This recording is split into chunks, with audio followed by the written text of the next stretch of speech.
आप देख रहे हैं राष्ट्रभाषा समाचार बराक वार्ता। मैं हूं संजीव सिंह। आइए नजर डालते हैं आज के प्रमुख सुर्खियों पर। कछार पुलिस ने खुफिया सूचना के आधार पर मणिपुर से मिजोरम जा रहे एक बोलेरो कार से 6 करोड़ रुपए का नशीले सामान किया जब्त, 3 आरोपी गिरफ्तार।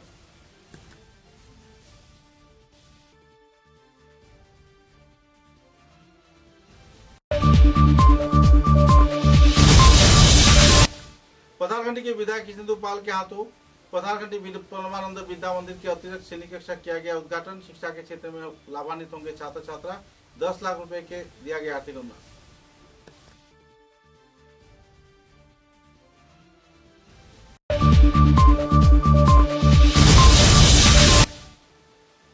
श्रीभूमि जिले के पथारघंटी विधानसभा केंद्र में पिछले 35 साल से भाजपा दल में कार्य कर रहे परितोष बनिक ने टिकट का किया मांग। सभी स्तर के लोगों से सहयोग का किया अपील।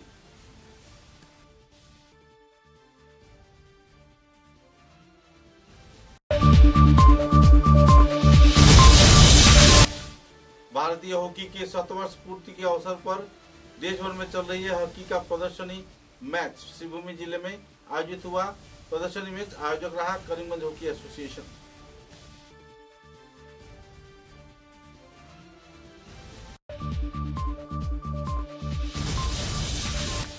कछार पुलिस ने खुफिया सूचना के अनुसार लखीमपुर क्षेत्र के कापड़ागा राजपथ इलाके में छापा मारकर बड़े पैमाने पर नशीले सामान किया जब्त। नेशनल हाईवे और सुनाई से भी जब्त किया गया नशीले सामान।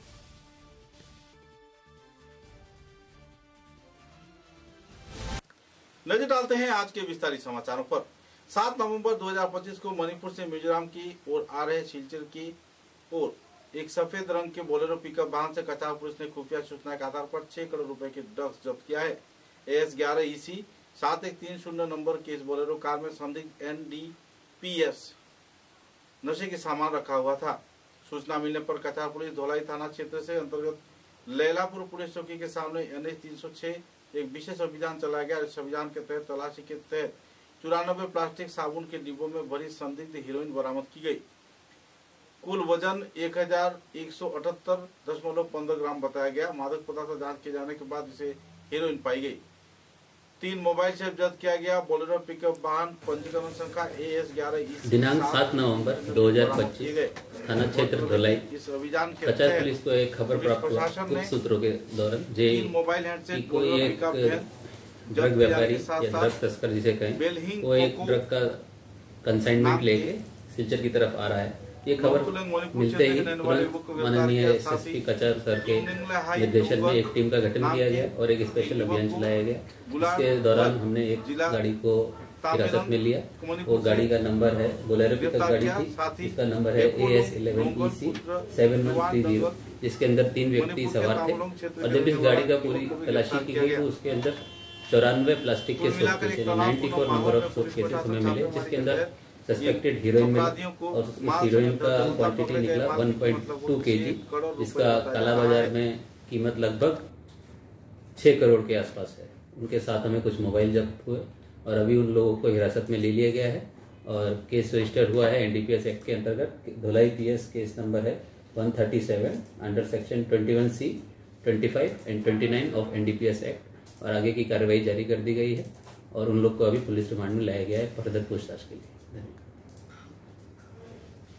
इन लोग के बाइलिंग कोकी, किमनेल हाई डोंगेल और तीसरे का नाम है हेनखोलुन डोंगेल। इसमें 2 महिलाएं हैं, एक पुरुष है और ये तीनों लोग को पुलिस हिरासत में लिया गया है फर्दर जांच।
मंत्री कृष्णेंदु पाल के उद्योग से परमानंद विद्या मंदिर पथारखंडी क्षेत्र में अतिरिक्त श्रेणीकक्ष के आनुष्ठानिक तौर पर उद्घाटन किया गया, जिसके निर्माण के लिए 10 लाख रुपए के आर्थिक अनुदान मंत्री ने प्रदान किया था।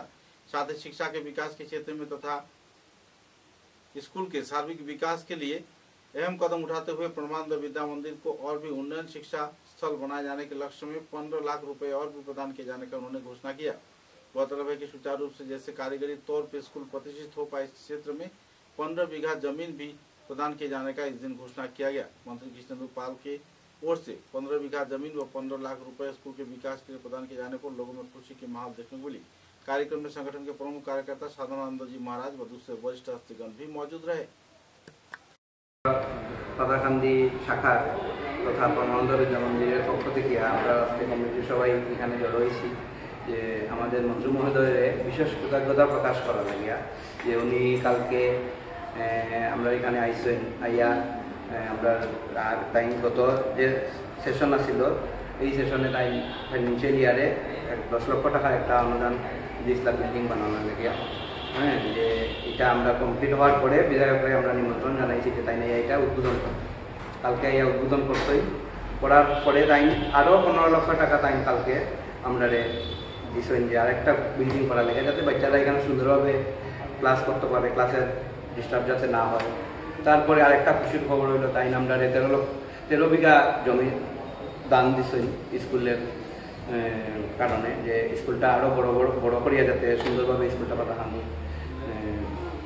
গড়িয়া উঠানো যায় আর কি। এর লেগে আমরা কিতাবে যে বিধায়ক মহোদয়ের বা তথা আমাদের ক্যাবিনেট মন্ত্রী শ্রী কৃষ্ণেন্দু পাল মহাশয়কে কৃতজ্ঞতা জানাইতাম। আমরা ভাষা পাইতাম না যে তার কাছে আমরা বিশেষ মানে আনন্দ টানলে মানে কিতাব হয়ে যে আমরা আনন্দটা প্রকাশ করতাম তার কাছে, এটা আমরা মানে খুব খুশির ব্যাপার যে ভাষায় প্রকাশ করার মতো আমরা শব্দ আমরা পাইলাম না। তাই নিজের থেকে কালকে 15 লক্ষ টাকা আরও অনুদান দিয়েছেন যে তোমরা আরেকটা কনস্ট্রাকশন করো, আরেকটা নতুন করে বিল্ডিং বানাও, এখানে তো জায়গা হন না, বাচ্চারা বইতে অসুবিধা হয়, ক্লাসরুমের ডিস্টার্ব হয়। এদিকে এরপরে এখানে যে আমরা এই জায়গাটা মাটি ভরানোর কাজ, গুরুদেবের মন্দির বানানো, আগের একটা বিল্ডিং মানে তাই কন্টিনিউ আমরা দিয়েই যেতে আছে বছরে তাই এখানে মানে আইরা এবং অনুদান দিয়া মানে এটা মানে এরকম মানে আর কিতাব পেতাম খুশির মানে একদম। এর লেগে তার কাছে আমরা চিরকৃতজ্ঞ। ভবিষ্যতেও তাই আমরা আরও হেল্প করবা, আরও এইদিকে আমরা স্কুলটাকে খেয়াল রাখবা, ওইটার লেগিয়া বিশেষ আজকে আমরা আলোচনা করলাম কমিটির সবাই মিলিয়া। ম্যাডাম আছেন আমাদের প্রিন্সিপাল ম্যাডাম, কমিটির সবাই এদিকে বিশেষ ধন্যবাদ বিধায়ক মহোদয়কে। নমস্কার। পথারখন্ডী শাখা তথা परमानंद विद्या मंदिर पक्ष থেকে আমরা আজকে কমিটির সবাই এখানে জড়ো হয়েছি যে আমাদের মন্ত্রী মহোদয়ের বিশেষ কৃতজ্ঞতা প্রকাশ করা লাগিয়া যে উনি কালকে আমরা এখানে আইসেন আইয়া আমরা আর টাইম গত যে সেশন আছিল এই সেশনে টাইম ফাইন্যান্সিয়াল ইয়ারে 10 লক্ষ টাকা একটা অনুদান 20 লাখ বিল্ডিং বানানোর লাগিয়া হ্যাঁ যে এটা আমরা কমপ্লিট হওয়ার পরে বিধায়ককে আমরা নিমন্ত্রণ জানাইছি যে তাই নিয়ে এটা উদ্বোধন কালকে এই উদ্বোধন করতেই করার পরে তাই আরও 15 লক্ষ টাকা তাই কালকে আমরা দিছেন যে আরেকটা বিল্ডিং করা লাগে যাতে বাচ্চারা এখানে সুন্দরভাবে ক্লাস করতে পারে, ক্লাসের ডিস্টার্ব যাতে না হয়। তারপরে আরেকটা খুশির খবর হইল তাই আমরা 13 বিঘা জমি দান দিছেন স্কুলের কারণে যে স্কুলটা আরও বড় করিয়া যাতে সুন্দরভাবে স্কুলটা পাঠানো গড়িয়া উঠানো যায় আর কি। এর লেগে আমরা কিতাবে যে বিধায়ক মহোদয়ের বা তথা আমাদের ক্যাবিনেট মন্ত্রী শ্রী কৃষ্ণেন্দু পাল মহাশয়কে কৃতজ্ঞতা জানাইতাম। আমরা ভাষা পাইতাম না যে তার কাছে আমরা বিশেষ মানে আনন্দ টানলে মানে কিতাব হয়ে যে আমরা আনন্দটা প্রকাশ করতাম তার কাছে, এটা আমরা মানে খুব খুশির ব্যাপার যে ভাষায় প্রকাশ করার মতো আমরা শব্দ আমরা পাইলাম না। তাই নিজের থেকে কালকে 15 লক্ষ টাকা আরও অনুদান দিয়েছেন যে তোমরা আরেকটা কনস্ট্রাকশন করো, আরেকটা নতুন করে বিল্ডিং বানাও, এখানে তো জায়গা হন না, বাচ্চারা বইতে অসুবিধা হয়, ক্লাসরুমের ডিস্টার্ব হয়। এদিকে এরপরে এখানে যে আমরা এই জায়গাটা মাটি ভরানোর কাজ, গুরুদেবের মন্দির বানানো, আগের একটা বিল্ডিং মানে তাই কন্টিনিউ আমরা দিয়েই যেতে আছে বছরে তাই এখানে মানে আইরা এবং অনুদান দিয়া মানে এটা মানে কীরকম মানে আর কিতাব পেতাম খুশির মানে একদম লেগে তার কাছে আমরা চিরকৃতজ্ঞ। ভবিষ্যতেও তাই আমরা আরও হেল্প করবা, আরও এইদিকে আমরা স্কুলটাকে খেয়াল রাখবা, ওইটার লাগিয়া বিশেষ আজকে আমরা আলোচনা করলাম কমিটির সবাই মিলিয়া, ম্যাডাম আছেন আমাদের প্রিন্সিপাল ম্যাডাম, আমরা কমিটির সবাই এদিকে বিশেষ ধন্যবাদ বিধায়ক মহোদয়কে। नमस्कार। समाचार में एक छोटा सा विराम।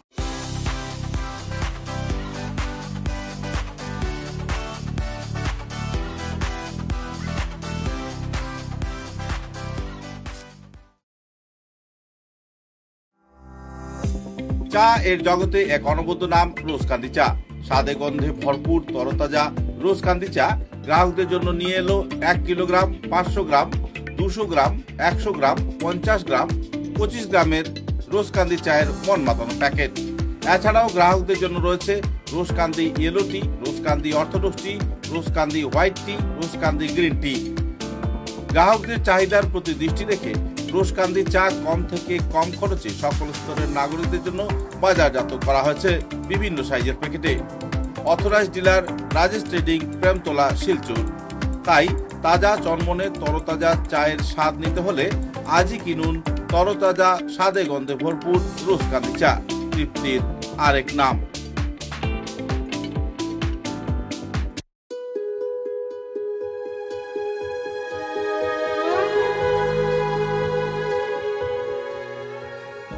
পণ্ডিত জ্যোতিষরত্ন শ্রী রণধীর চক্রবর্তী, হস্তবিচারক, আসাম। Registration number 0780, Kolkata. এখানে হস্তবিচার ও কুষ্টি বিচার করা হয়, মাঙ্গলিক প্রতিকার করা হয়, ভীষ্ম দোষ প্রতিকার করা হয়, জন্মলগ্নে খারাপ গ্রহের প্রতিকার করা হয়, ত্রিপাপ দোষ, রাহু কেতু মঙ্গল থাকলে প্রতিকার করা হয়, মহাকালের দোষ থাকলে সন্তান ঝামেলা প্রতিকার করা হয়। এখানে ছেলে মেয়ের বিবাহের বন্ধন ও ছেলে মেয়ের ফটো এবং বায়োডাটা সহ ফিস দিয়ে বিয়েও করানো হয়। এখানে উপনয়ন ও অন্নপ্রাশন করা হয়, শান্তি সস্তয়ন ও বিষ্ণু পূজাও করা হয়।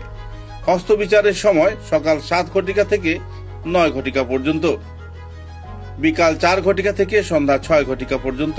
ঠিকানা রমণী মোহন লেন, শিববাড়ি রোড, তারাপুর, শিলচর 3। দূরভাষ 9401326595। Booking number 9401386322। তাই নিজের ভাগ্যকে যাচাই করতে এবং সমস্যার সমাধান করতে আজই পদার্পণ করুন পণ্ডিত জ্যোতিষরত্ন শ্রী রণধীর চক্রবর্তী, রমণী মোহন লেন, শিববাড়ি রোড, तारापुर, शिलचर 3।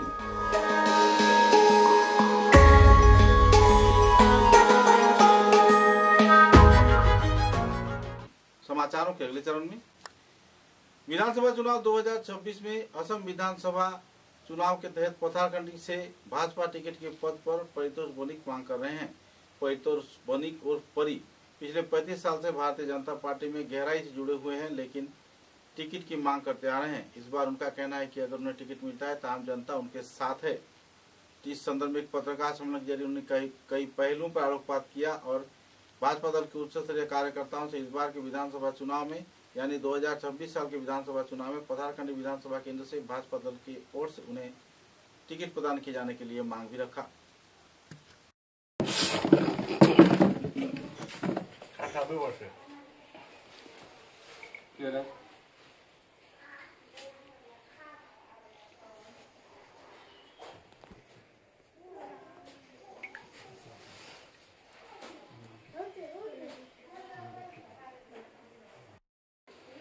যে বিধানসভা 2026 আসামে অনুষ্ঠিত হবে, সেই সিটে 125 নম্বর বিধানসভা সিটে পাতারকান্দি বিধানসভা কেন্দ্রে আমি বিজেপির পুরাতন কর্মী পরিতোষ বণিক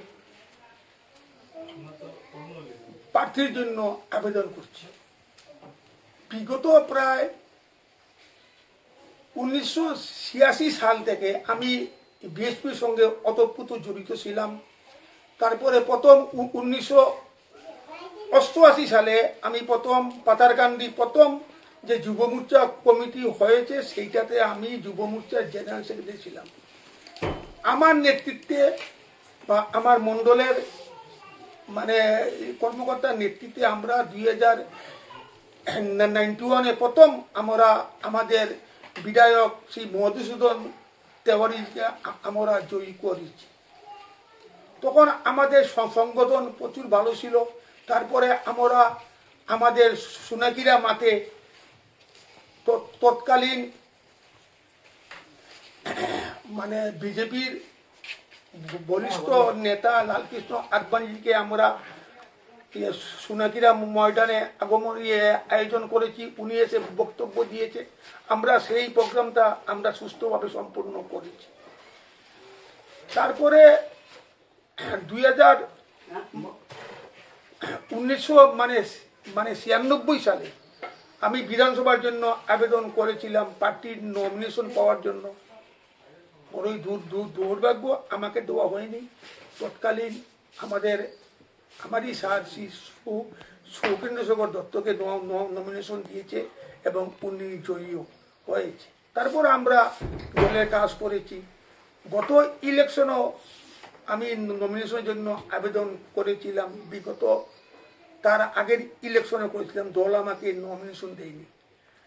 আমার একটা কথা, আমরা বিজেপি করি, যখন বিজেপির দুঃসময় ছিল তখন আমরা বিজেপির জান্দা ধরার জন্য অনেক আত্মত্যাগ করেছি। বিশেষ করে আমার নেতৃত্বে পাতারকান্দিতে অনেক কিছু আমরা আজকে বিজেপির ঘাস রোপণ করেছি। কিন্তু জানি না কেন আমি একজন সিনিয়র কর্মকর্তা হয়ে আমাকে দলীয় কেন নমিনেশন দেয়নি সেটা বুঝতে পারিনি। এইবার আমার বিশ্বাস দলীয় দলীয় কর্মকর্তাগণ নিশ্চয় আমার কথা শুনবে। আমি এবং পাতারকান্দি বিধানসভাতে দলীয় প্রার্থীর জন্য আবেদন করেছি এবং আমার বিশ্বাস আমি এইবার দলীয় নমিনেশন পাব। পাতারকান্দিতে কাজ হয়েছে সব তো আপনারা জানেন, আপনারা দেখেছেন। বড়ই দুঃখের ব্যাপার, একজন বিধায়ক থাকা অত সে মন্ত্রী হয়েছে, পাতারকান্দি একটি ট্রেনও মানে স্টপেজ দেওয়ার জন্য সম্ভব করতে পারেনি। আমরা দেখেছি এখানে আমরা পিছিয়ে পড়া সমাজ, মানুষ অনেক লোক বাইরে যায়, হায়দ্রাবাদ যায় বা বাঙ্গালোর যায়, চেন্নাই যায়, ট্রিটমেন্ট করতে যায়। তারা গিয়ে বদরপুর গিয়ে রাত্রেবেলা উঠে, নিউ করিগঞ্জে উঠে, তাদের কি কষ্ট, এই যে তারা গাড়ি রিজার্ভ করে যায়। কিন্তু তারপরেও আমরা দেখেছি নতুন ট্রেন হয়েছে হাইলাকান্দি লাইনে, অথচ ইউডিএফ এর এমএলএ সুজামউদ্দিন সে হাইলাকান্দিতে স্থগিত দিয়েছে। বড় বড় গাড়ি 2-3টা গাড়ি স্থগিত দিয়েছে। আর আমরা পাতারকান্দি এত পুরাতন স্টেশন, আজ পর্যন্ত কোনো গাড়ি একটাই নামে মুতা ত্রিপুরা সুন্দরী একটা দিয়েছে, সেইটা তো প্যাসেঞ্জার এইদিকে কম হয়, আর এইটা হলো গাড়ি, সেই জন্য দিয়েছে। কিন্তু আমরা এখানে প্রচুর অসুবিধায় আছে। আর আমি দলীয় কর্মকর্তার কাছে অনুরোধ করছি, আপনারা দেখবেন, আপনারা ঠিক মতো সার্ভে করবেন, দেখবেন যদি কোনো ক্যান্ডিডেট কার পজিশন কেমন থাকে। কারণ দলীয় দুঃসময়ে কাজ করে যখন দলীয় সংগঠন তারে মজবুত করেছি, আজকে সুসময়ে আমরা কেন পুরাতন কর্মী বঞ্চিত হব, এইটাই আমার প্রশ্ন। এই জন্য আমি এবার দলীয় প্রার্থীর জন্য আবেদন করছি, সেইটাই আমার লাস্ট পার্টি। এবং আমার বিশ্বাস আপনারা আমার ব্যাপারে উপযুক্ত চিন্তা করে আপনারা ঠিক করবেন। কারণ বিগত দল তো অন্য দল থেকে এসে তাদেরকে দেওয়ার পরে তাদের কালচার তো বদলায়নি। আমরা তো প্রথম থেকে বিএসপি ছিলাম, আরএসএস এর সঙ্গে যুক্ত ছিলাম। আমরা হলাম আমাদের চিন্তাধারা, আমাদের দলের প্রতি যে আমাদের একনিষ্ঠ, আমরা তো অন্য দল থেকে আসিনি যে দলের প্রতি কি থাকবো। আমি আমার এখানে আমার দলীয় বিধায়ক তার সম্বন্ধে আমি কিছু বলতে চাই না, সেইটা আপনারা সার্ভে করলেও বুঝতে পারবেন। কিন্তু আমার বিশ্বাস এইবার আপনারা আমার কথাটা রাখবেন এবং দেখবেন আমি উপযুক্ত কিনা। এই বলে भारतीय हॉकी के शतवर्ष पूर्ति के अवसर पर पूरे देश भर में कई क्षेत्रों में प्रदर्शनी मैच आयोजित किया जा रहा है। इसी वसूलियत को सामने रखते हुए करीमगंज जिले में भी श्रद्धा व मर्यादा के साथ प्रदर्शनी मैच आयोजित किया गया। गौरतलब है कि इस उत्सव को साकार रूप दिए जाने के उद्देश्य को सामने रख शिवभूमि जिले के करीमगंज हॉकी एसोसिएशन के उद्योग से Shri Gauri Sambay Higher Secondary School के मैदान में शुक्रवार को 2 प्रदर्शनी हॉकी मैच आयोजित किया गया। एक मैच में करीमगंज हॉकी एसोसिएशन और ब्राइट फ्यूचर इंस्टीट्यूट का आमना सामना हुआ। महिलाओं के मैच में करीमगंज हॉकी अकादमी पेनाल्टी शूटआउट के जरिए बदरपुर सेंट एंटनी स्कूल को पराजित किया। इस दिन के कार्यक्रम में प्रमुख अतिथि के रूप में शिवभूमि जिला क्रीड़ा संस्था के सभापति अमलेश चौधरी, उनके हाथे लिखे गए हॉकी 60 किताब का आनुष्ठानिक तौर पर उन्मोचन किया और कॉपी करीमगंज के हॉकी एसोसिएशन के सचिव इमादुद्दीन को प्रदान किया। प्रमुख अतिथियों के रूप में अवसर प्राप्त शिक्षक तथा समाजसेवी अब्दुल रज्जाक, समबाय एचएस स्कूल के भारप्राप्त अध्यक्ष संजीव भट्टाचार्य, असम हॉकी के भूतपूर्व सदस्य ताजुद्दीन मौजूद थे। कार्यक्रम में अतिथियों का वरण किया करीमगंज हॉकी अकादमी के director Salim Ahmed, bright future के कार्यकर्ता अनवर हुसैन लश्कर, हॉकी एसोसिएशन के युग्म सचिव मनीदीपा कोरी, सुष्मिता मलाकार व रमीजुद्दीन ने। गौरतलब है कि हॉकी के विकास के क्षेत्र में पूरे देश में जहां प्रयास किया जा रहा है, तो इस दौरान शिवभूमि जिले में हॉकी के प्रदर्शनी मैच आयोजित किए जाने पर खिलाड़ियों के साथ साथ क्रीड़ा अनुरागियों में उत्साह व उमंग की माहौल देखने को मिली है। এতে অংশগ্রহণ করার জন্য আমি চাই সুন্দর এবং সুষ্ঠুভাবে খেলাটি যাতে হয় আর ভবিষ্যতে যারা অতিথি আছেন আমাদেরকে বিভিন্নভাবে সাহায্য করবেন, সহযোগিতা করবেন এই আশা রাখছি।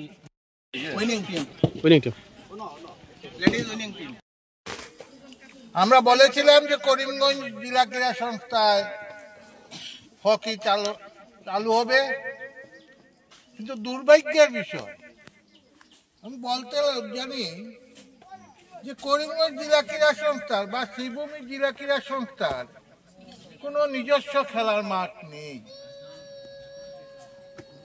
আউটডোর গেমের কোনো নিজস্ব খেলার মাঠ নেই।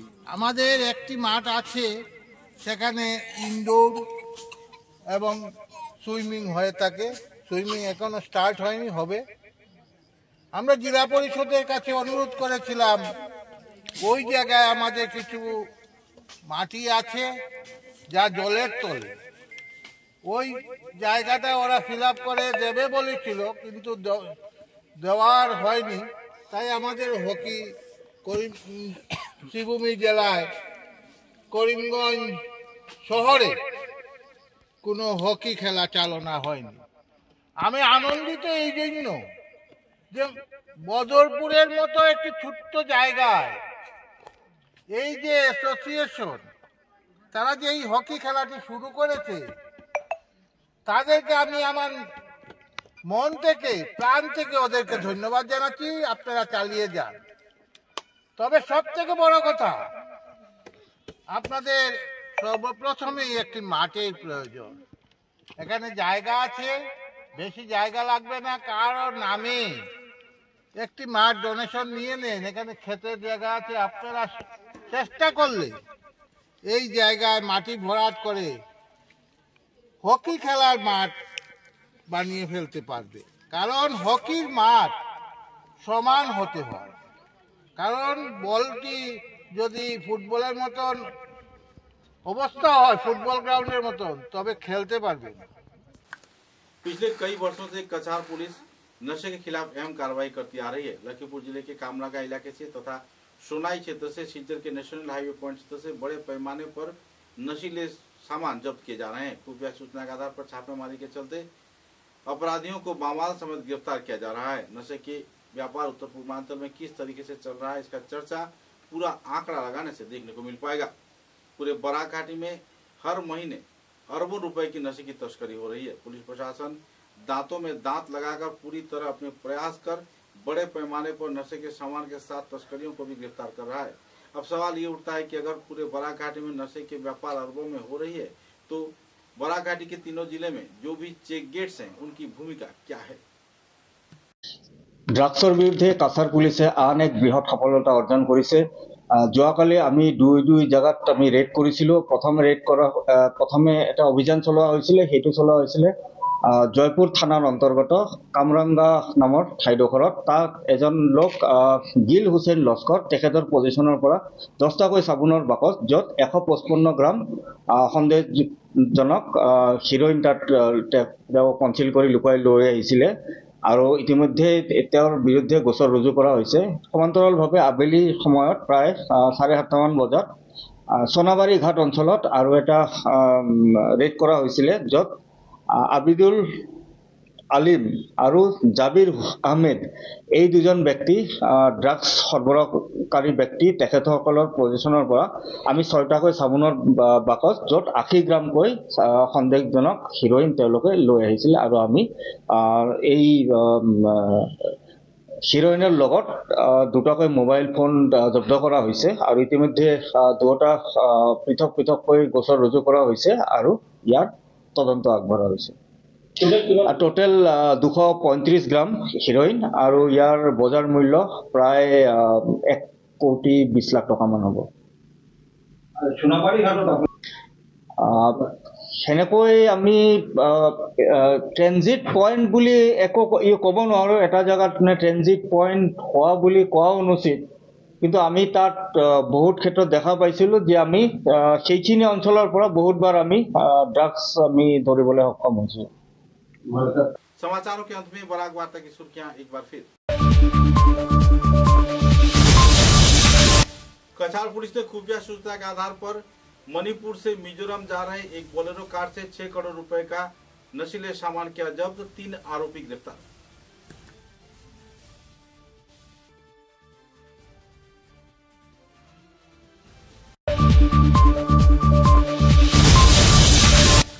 पथारखंडी के विधायक कृष्णेंदु पाल के हाथों पथारखंडी परमानंद विद्या मंदिर की अतिरिक्त श्रेणी कक्षा किया गया उद्घाटन। शिक्षा के क्षेत्र में लाभान्वित होंगे छात्र छात्रा, 10 लाख रुपए के दिया गया आर्थिक अनुदान।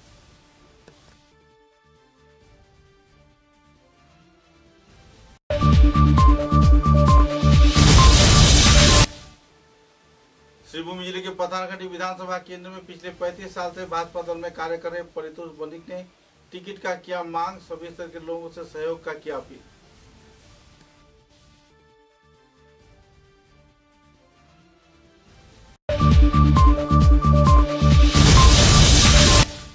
भारतीय हॉकी के 7वर्ष पूर्ति के अवसर पर देश भर में चल रही है हॉकी का प्रदर्शनी मैच। श्रीभूमि जिले में आयोजित हुआ प्रदर्शनी मैच, आयोजक रहा करीमगंज हॉकी एसोसिएशन।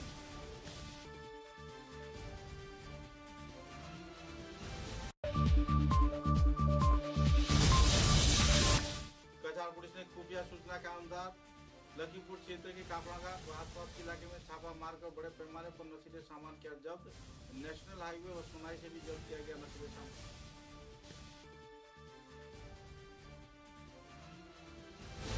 अब तक की बराक वार्ता में बस इतना ही। नमस्कार।